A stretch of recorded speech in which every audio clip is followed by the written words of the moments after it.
કાંકરેજના ઉણથી વાલપુરા તરફ જવાનો બ્રિજ જર્જરિત હાલતમાં।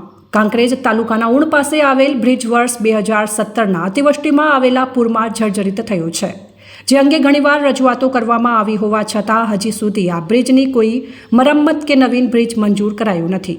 ત્યારે વધુ એકવાર ઉણ સરપંચ દ્વારા કલેક્ટરને રજૂઆત કરવામાં આવી છે। ઉણથી માનપુરા, ભદ્રેવાડી તેમજ પાટણ તરફ જવા માટેનો આ સીધો રસ્તો છે, ત્યારે આ રસ્તા પર જવા માટે ઉણ પાસે બ્રિજ બનાવેલો છે, જેને બનાવ્યાને 25થી વધુ વર્ષ થયા છે અને 2017માં આવેલ પૂરમાં જર્જરિત થયો છે। ઉણ ગામમાં ધોરણ 1થી કોલેજ અને સાયન્સ કોલેજના અનેક વિદ્યાર્થીઓ, પશુપાલકો, ખેડૂતો, વેપારીઓ તેમજ વાલપુરા, માનપુરા, ઉણ, શિયા, ભદ્રેવાડી, અમરપુરા, આણંદપુરા, નવા, સુદ્રોસણ સહિતના ગામડાઓ તેમજ પાદર, ટેબી, તાતિયાણા અને હાઈવે પરના ગામના લોકોને થરા કે પાટણ અવરજવર માટે આ સીધો રસ્તો પડતો હોવાથી આ પુલ ઉપર અવરજવર વધુ હોવાથી તે જોખમી સાબિત થાય તેવી શક્યતાઓ જોવા મળી રહી છે।